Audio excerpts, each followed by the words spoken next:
just got done playing Star Wars Jedi Survivor. It took me about 15 to 20 hours to beat the full game, and well, here we are finally talking about it, because this game picks up 5 years after the events of Star Wars Jedi Fallen Order. The story of Survivor really much focuses on Jedi Knight Cal Kestis, played by Cameron Monaghan, and who struggles to stay one step ahead of the Galactic Empire and its relentless efforts to exterminate the last remaining survivors of Order 66. Now, thank you so much for watching this. Hi, my name is Zach. I am a part of Critics Play Games. I'm one of your hosts over here. I'm a film critic who loves playing video games, and also, just as a shout out, thank you so much to EA for providing an early copy of the code. Now, obviously this review is coming out after the game has already been played.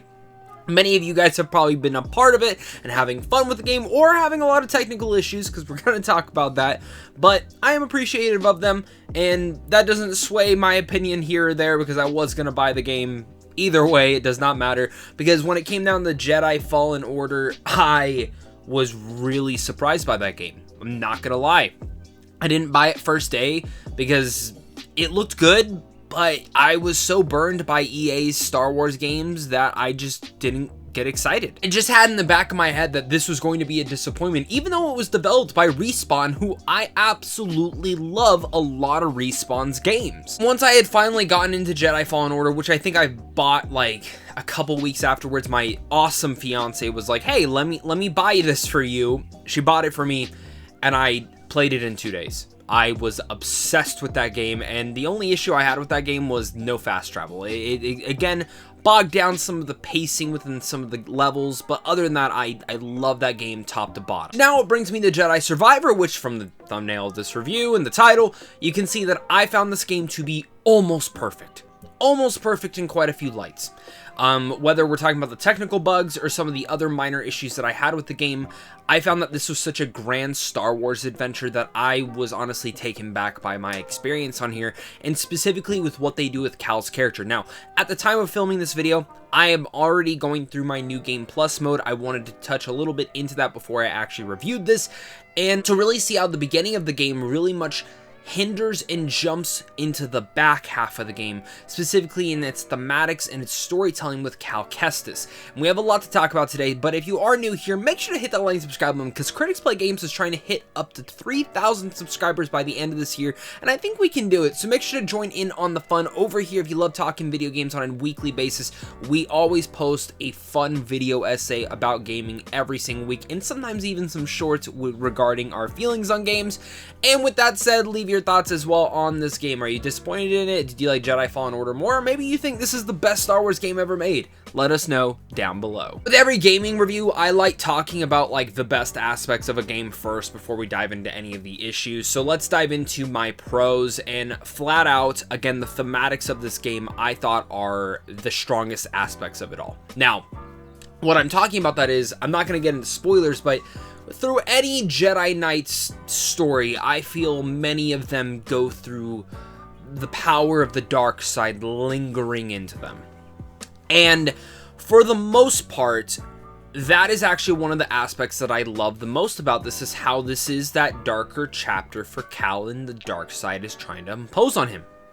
And once you see his journey throughout the entire game, up until the final 3 hours, there is a lot of that journey explored, but once you start the game again from New Game Plus, and you see what Cal Kestis is, and just in that opening mission, you see where that character and where that dark side probably starts to linger out, that whole correlation is absolutely brilliantly mastered right there. And I think it's one of the smartest things that we have seen in a Star Wars game, and honestly one of the most mature themes that we've seen in a Star Wars game, to truly touch into that entire lineage, that entire line of everything.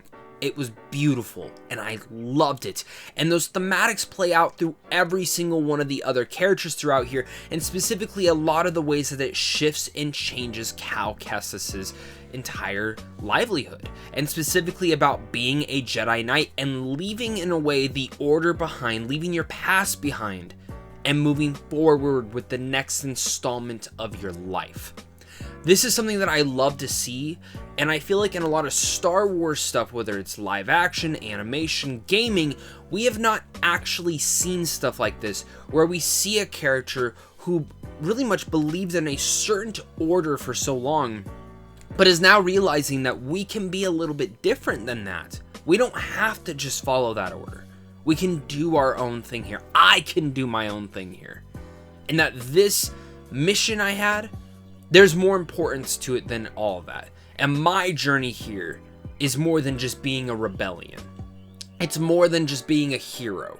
There is more elements to all of that. And then just talking about Cal Kestis, the rest of the cast from that original Jedi Fallen Order game was absolutely splendid. And honestly, the only thing that I felt within that game by the end of the story, I was like, man, I want more adventures with the Mantis crew.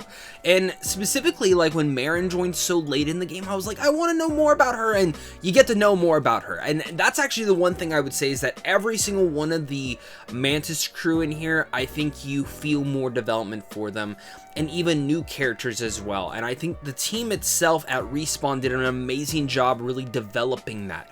The only thing I'll actually say, and this is a little bit of like just a suggestion for what I'd like to see in the next third game, is that you should do like a Mass Effect thing. I think Mass Effect 2 and 3 has done it the best within character bonding and bonding with characters, and specifically the relationship with all of that. And I actually do think that more games in RPG Light should handle that. Jedi Survivor absolutely needs that, and I think in the future, that is exactly what I want to see from this franchise. There is no doubt about it. I think in the future, they have to have it, and I think in the third installment of a game, if you really want me to come to love these characters, add those optional moments to hang out with them, make choices with them, and of course, you know, as you find out certain things between Cal and Marin's relationship in here, add more to that, because it is one of the most soft and emotional parts of it all, specifically in how those two characters are bonded by destruction. So Cal Kestis is great. I love Cameron in this role. BD1 is absolutely adorable and gets some really cool highlighted moments in here. Seer Junda was a fabulous character in the original game, and I think she gives, again, more added development in here that I really loved. Bode Akun is a new character in here that at first I was like, oh, this is a cool character, but the more they start to open this character up, the more you start to learn about Bode, I found him to be like one of the most interesting characters that we've seen in a Star Wars video game. Marin, like I've already mentioned, I think they give a lot of added development in there. That's exactly what I needed. The Night Sisters, which, just on an off chance, when can we get a Night Sisters like show or movie? That would be awesome, or even a spin-off of the game. I would be down for all that, but I really love Marin in here. Again, exactly what I wanted from right out of the end of Jedi Fallen Order. I want to know more of this character. Happy they finally did that. Grease, you obviously love. And leading into the last thing, the last new character that is briefly seen in a lot of the gameplay. Now, this might be where we start to talk about a little bit of not a spoiler part.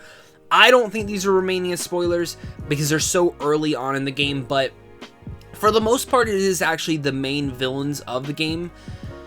And I'll say this, you go to these Outer Rim things to meet up with Grease, and you meet these like bounty hunter group type of thing, like these space pirates, and it's led by this guy named Ravis. It's actually very interesting to see how Respawn, while yes, a lot of the game does focus on the Empire, there's a whole, I don't want to say it's a subplot because it is a main plot line to the entire thing, but this entire pirate crew and the way that it kind of also hinders to Dagon, who, if you've seen the trailer, obviously it's that Jedi in a Bacta tank.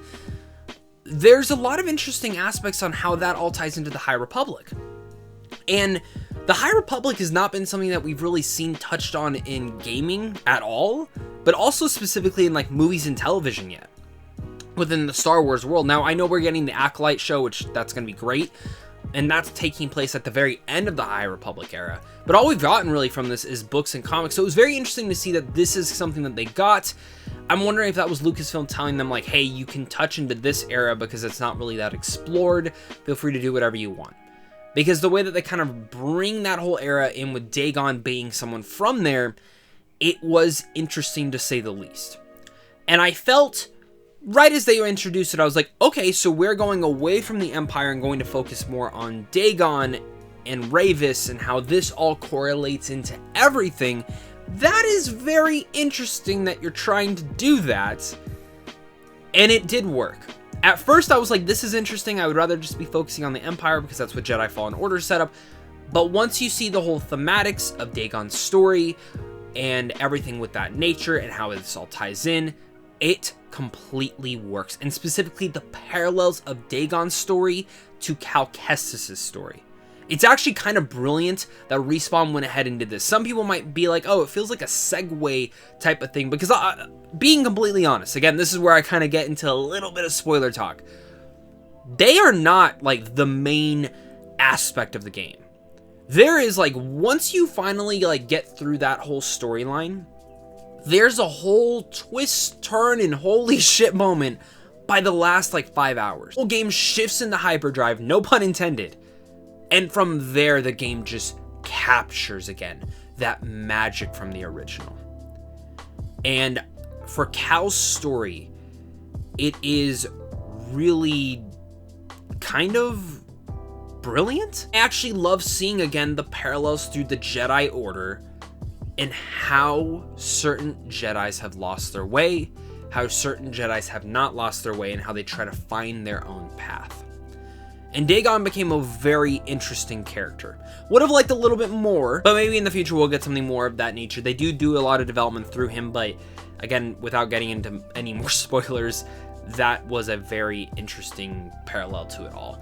And I found that the character work in here was great. I just want that Mass Effect stuff. I think Mass Effect is done at the best in any RPG. But you don't just come to the Star Wars game for like characters, you come to it for also gameplay. And I think that's a big aspect, is like Jedi Fallen Order had some great gameplay, but Jedi Survivor is like to a whole other level. So in this game, you know, I don't get into all the technical mumbo jumbo with what all the new things. So you can get new perks. I didn't really find too much in those. There's some cool ones that help you level up. Those are the ones you want to go for. The thing that really changes up is these things called stances. Now you can actually choose how you want your lightsaber to be. Do you want it to be dual wield? Do you want it to be double wield?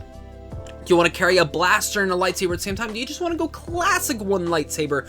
Or do you want to go crossguard, which is like this heavy, like Kylo Ren type of lightsaber that just smashes around? To pick two at a time. And I actually found that the stances were an awesome factor because they have two. The only thing I would have changed here is the blaster one. I wish you could have just had the blaster. I don't think the blaster should have been just a stance. I think the blaster should have literally just been another weapon in Cal's arsenal to use at any point in time with any of the lightsabers. If it made sense, clearly. You know, obviously if you're using dual wield, it's not going to really work. Or if you're using double blade, I mean, you can pull it out. But there's just certain elements where I was like, okay, I feel like that one should have been. So future game, next one, please just allow us to just use the blaster whenever, because that was the one stance I did use quite a bit, and as well as dual wield, because I'm just a fan of Ahsoka, so I like using the kind of two blades. And they're all awesome. You're gonna find your own style with which one works. I've talked to some friends who love the heavy hitting one a little bit more with just the one. I've had some people tell me that they love the Darth Maul vibe, and there's a lot of customization in there, and specifically how you can tackle each maneuver. And I love how it gives you at least two. At first I was like, come on, let me choose between all of them, but it does make sense how two works, and it makes you feel and always have to strategize what you're going to do in each and every scenario, because in a way this is like Elden Ring light, Bloodborne light, Dark Souls light, whatever you want to say it is. The game can be hard. For a majority of it, I switched between the second difficulty to the middle one, and at times I got my ass kicked, specifically by secret bosses or just in general bosses. But each one always, like once you beat them, it always felt so satisfying.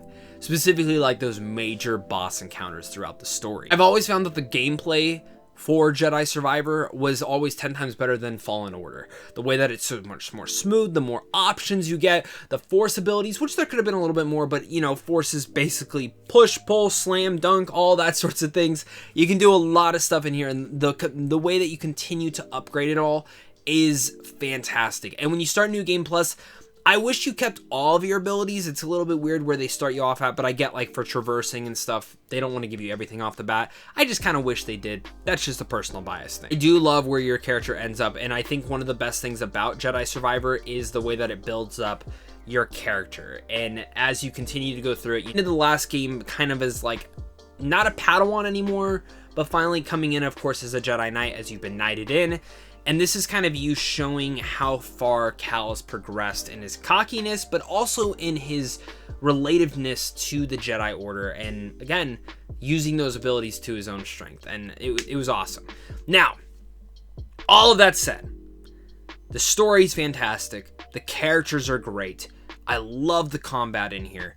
This as a whole is a great package. There's a lot to do in here, a lot of side stuff. These cool kind of like temples that they have like from Legend of Zelda, Breath of the Wild, they have just like in here, and they're fun. The puzzles are cool, and some of the platforming is great. This is where I want to start segueing to my issues with the game and why the game is not perfect. Now, obviously, first off, everyone knows about the bugs. If you've played the game, you know that there's screen tearing issues, there's frame rate issues. If you're on PC, I did not play on PC, I've only played on PlayStation 5. I've heard PC's a mess. But PlayStation 5 specifically, there were times where I would just get a headache from the game because of the frame rate, the screen tearing, me unable to see like what was going on with certain characters, and it was disappointing to say the least. That said, I didn't beat the game till last night for the reason of, well, last night, the time of filming this video at least, was because they announced that a patch was going to come out. I wanted to see if that patch would fix some aspects of this. And to say the least, the patch did fix quite a bit. At least for me. It's not completely perfect. Like, there's still some frame rate drops here and there, but they are not as bad as they were before. And they actually like improve some of the graphics and improve some of the screen tearing, so thank God for that. It really helped, and I think I only had like one frame rate drop in the last hour that I was playing. Now, when I went into New Game Plus, I had 0 frame rate drops throughout playing any of the opening mission, which is really good because the first time I played it, it was everywhere. The only time I had frame rate drops was when it jumped into some of the cutscenes. And I don't know if it's because it shifts from 60 frames to automatically like 24 or 30 frames per second. I'm not sure. It just looked a little bit off. Maybe that's just the game. Maybe they still have stuff to fix. So the game's only going to get better. Can I recommend it at full price? If you're a diehard Star Wars fan, sure. Absolutely get it. If you don't really care about the bugs and you think you can get around this, do it. If you are someone who is easily distracted by bugs, easily distracted by frame rate, and do not want that to be an issue, I would wait until the game is cheaper or until you hear that the patches are fixed. That is a full disclosure right there. And for PC fans, don't even buy the game yet. Not worth it until they fix the full game. And again, there's a patch out there, but there's other YouTubers that'll be able to talk about that. As talking for just the game, not the technical side, I found that the game's pacing was a little bit shit.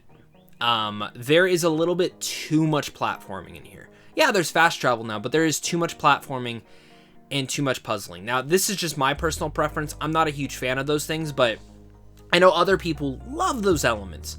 I did not.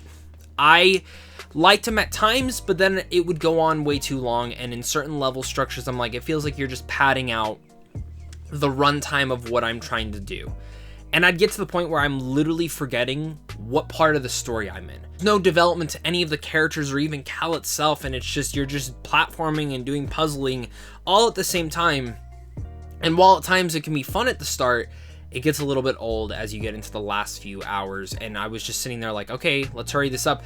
And one of the most interesting things was, I would say in the last 3 hours, they kind of like abandon a lot of the platforming and puzzling. Like, it goes forward to like, okay, yeah, you'll do it here, here, and here, but there's gonna be a lot more action. So I kind of wish they would have balanced that a little bit better overall, just to kind of help the story breathe a little bit more. And specifically, if you want to do that, then give a little bit more development in there, or partner you with another character. That way you can at least have that development. Star Wars Jedi Survivor is a grand sequel to the original. I think it's safe to say at this point that Cal Kestis has become one of the most relatable and personable Star Wars characters that we have ever seen in this galaxy. Twist, turn, and holy shit moments that was near perfect experience for overall. Bugs aside, I thought the latest patch really helped, but I sobbed and felt more invested than ever with the Mantis crew. Genuinely putting aside the bugs, the only issue I had was some of the platforming and pacing of the game and its story. I truly did still fall in love with this game, and I think it's just as good as the original one. I think now they have perfected the model of what Jedi Fallen Order was, and I think whatever they do next in this world, the potential and where this game ends off at was perfect, and I can't wait to see where Cal Kestis' story goes next. Whether it's in the games, live action, animation, there's so much potential here, and I cannot wait specifically where a lot of these characters are left off. There's gonna be genuinely jaw-dropping moments in here, and each and every one of those moments really made a lot work for me. So with all that said, I'm gonna give Jedi Survivor a 9 out of 10. I mentioned this is an almost perfect game. I think they're just gonna keep patching up the bugs. By the end, they did not bug me too much, and no pun intended on that, but I'm definitely interested to hear your guys' thoughts. Make sure to leave your thoughts down below, hit that like and subscribe button, and also let me know what your favorite Star Wars game of all time is. I kind of go back and forth between a couple, like whether it's the original Star Wars Battlefront 2. I actually do think EA cleaned up the last Star Wars Battlefront games quite a bit, and that one's quite fun, but the original one is just like nostalgia. I love the Bounty Hunter game. I love Knights of the Old Republic, but honestly, like, if they perfect and the next one is like perfect, I mean, we have one of the best Star Wars trilogies ever made right here. So thank you so much again for watching, and of course, until next time, stay class.